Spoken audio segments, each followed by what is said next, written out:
پھر تیسری بات نبی علیہ السلام نے فرمائی، من کان یؤمن باللہ والیوم الآخر فلیکرم ضیفہ، کہ جو بندہ اللہ پر اور آخرت کے دن پر ایمان رکھتا ہے اس کو چاہیے کہ مہمان کا اکرام کرے۔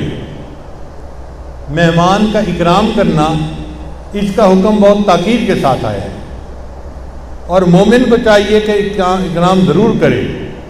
اکرام کہتے ہیں کھڑے ہو کے ملنا، بشاشت سے ملنا، سلام خیریت پوچھنا، ان کو بٹھانا، اور اگر کچھ بھی گھر میں نہ ہو کھانے پینے کا تو فقط پانی ہی پیش کر دیں، مہمان نوازی ہو گئی۔ مہمان نوازی میں تکلفات نہیں کرنے پڑتے۔ اگر کسی بندے نے گھر آئے مہمان کو پانی ہی پیش کر دیا اور اس کو خیر خیریت سے مسکرا کے بٹھا لیا تو اس نے مہمان نوازی کر دی۔ کوشش یہ ہونی چاہیے کہ اللہ نے جو ہمیں رزق دیا ہے اس میں سے ہم کچھ نہ کچھ مہمان کو ضرور کھلائیں کہ یہ اللہ نے ہماری طرف بھجوایا ہے۔ مہمان خود نہیں آتا، حدیث پاک میں آتا ہے اللہ مہمان کا رزق پہلے پہنچاتے ہیں پھر اس بندے کو وہاں پہنچاتے ہیں، تو اس کا رزق اللہ نے پہلے سے پہنچایا ہوا ہوتا ہے، وہ ہمارا کچھ نہیں کھا کے جاتا، ہمیں تو صرف اس کے ہاتھ دھلانے یا اس کے سامنے دسترخوان بچھانے کا ثواب ملتا ہے، رزق تو وہ اپنا ہی بیٹھا کھا رہا ہوتا ہے۔ تو اس میں پریشانی کس بات کی؟ ہمارے یہاں قریب ایک حاجی صاحب ہوتے تھے، حکیم تھے، تو مجھے ہمیشہ ان کے پاس بیٹھنے کا مزہ آتا تھا۔ میری عمر چھوٹی تھی، ان کا بیٹا میرا کلاس فیلو تھا، اور وہ بزرگوں کی باتیں سناتے تھے، اور مجھے بزرگوں کی باتیں سننے کا بہت چسکا تھا، تو اس لیے میں ان کے پاس کبھی کبھی جب جاتا تو ان کی باتیں بڑے غور سے سنتا تھا۔ وہ یہیں شہر سے 10-15 کلومیٹر کے فاصلے پہ گاؤں تھا، وہاں کے رہنے والے تھے، مگر ان کا شہر میں بھی گھر تھا، اور ہمارے سکول کے قریب ان کی حکمت کی دکان تھی، اور ان کا بیٹا میرا کلاس فیلو تھا، لہذا دیکھے بھالے لوگ تھے۔ یہ واقعہ انہوں نے مجھے سنایا، کہنے لگے کہ ہمارے گاؤں میں میاں بیوی میں کچھ تکرار ہو گئی، ہو ہی جاتی ہے۔ اب جب تکرار ہو گئی نا تو بیوی نے خاوند کو کہہ دیا کوئی نہیں، میں تمہارے لیے کھانا بنا دوں، اور جا کے لیٹ کے سو گئی کہ میں تھکی ہوئی ہوں، میں جا کے سو رہی ہوں۔ اب اتنی دیر میں نا مہمان آ گیا، اس بندے نے مہمان کو بیٹھک میں بٹھایا اور پھر سوچا کہ بھئی مہمان آیا ہے، مجھے کچھ اس کو کھلانا پلانا چاہیے، مگر گھر کے اندر تو کرفیو لگا ہوا تھا، وہاں تو داخل نہیں ہو سکتا تھا۔ اب یہ سوچنے لگا کہ میں کیا کروں۔ اس نے سوچا چلو کوئی بات نہیں، میں لسی کا گلاس لا کے تو پلاتا ہوں نا اس کو، باہر سے آیا ہے بندہ گرمی میں تو اسے کچھ تو پینے کے لیے دوں۔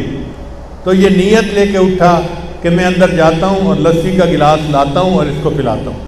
اس دوران اسے خیال آیا کہ مہمان تو لسی پینے کی بجائے کھانا کھائے گا، تو میں اس کو کھانا تو پیش کر نہیں سکتا، میں کیا کروں؟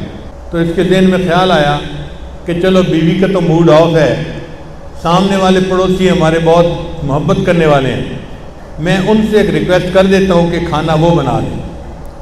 چنانچہ وہ بیٹھک سے باہر نکلا اور سامنے والے پڑوسی کو اس نے کہا کہ جی میری بیوی کی طبیعت خراب ہے۔ اب یہ جھوٹ تو خاوند بولتے ہی ہیں، وہ یہ تو نہیں بتا سکتا تھا کہ اس نے مجھے نہ کر دیا، اس کی نیت خراب ہے۔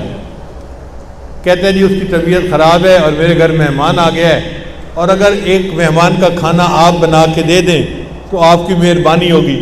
اس نے کہا فکر کی بات نہیں، آپ 10 بندوں کا کہیں تو ہم 10 کا کھانا بھیج دیں گے۔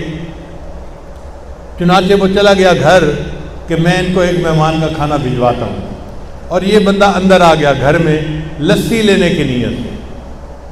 اب جب لسی لینے کے لیے گھر آیا تو دیکھا کہ بیوی بیٹھی ہوئی ہے، آنکھوں میں آنسو ہے، اور بڑی عاجزی کے ساتھ کہہ رہی ہے بس مجھے آپ میری غلطی پلیز معاف کر دیں۔ یہ بڑا حیران کہ آج کیسا دن آ گیا کہ یہ مجھ سے معافی مانگ رہی ہے۔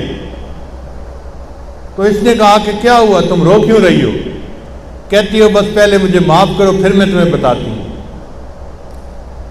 تو اس بندے نے کہا اچھا ٹھیک ہے، پہلے مجھے بتاؤ واقعہ کیا پیش آیا، میں تجھے معافی کر دوں گا۔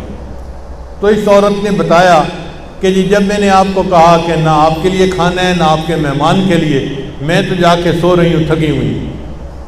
تو میں چلی گئی سونے کے لیے، لیٹ بھی گئی۔ پھر مجھے خیال آیا کہ یہ کتنی بری بات ہے کہ گھر میں مہمان ہو اور میں اس کا کھانا بنانے سے انکار کر دوں۔ تو میں اٹھی اور میں گئی کہ میں اس کا کھانا بناتی ہوں، روٹی پکاتی ہوں۔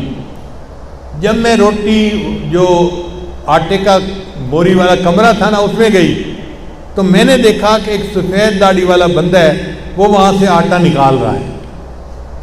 تو اس کو دیکھ کے تو میں ڈر گئی۔ تو جب میں ڈر گئی تو وہ مجھے بوڑھا کہنے لگا کہ بیٹی ڈرو نہیں، یہ تمہارے مہمان کا حصہ تھا جو میں نے یہاں ملایا ہوا تھا، اب یہ تمہارے پڑوس میں جائے گا، وہاں اس کا رزق بنے گا۔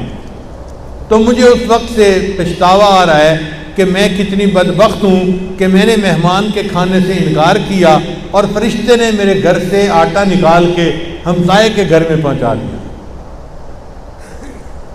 تو اللہ تعالیٰ مہمان بعد میں بھیجتے ہیں، مہمان کا کھانا پہلے بھیجتے ہیں، اس لیے بشاشت کے ساتھ، کھلے دل کے ساتھ مہمان کو کچھ پیش کرنا چاہیے۔ اتنا اکرام کریں، اتنا اکرام کریں کہ جیسے اللہ نے معاذ اللہ کسی رشتہ دار کو بھیج دیا ہے اور ہم اس کا اکرام کر رہے ہیں۔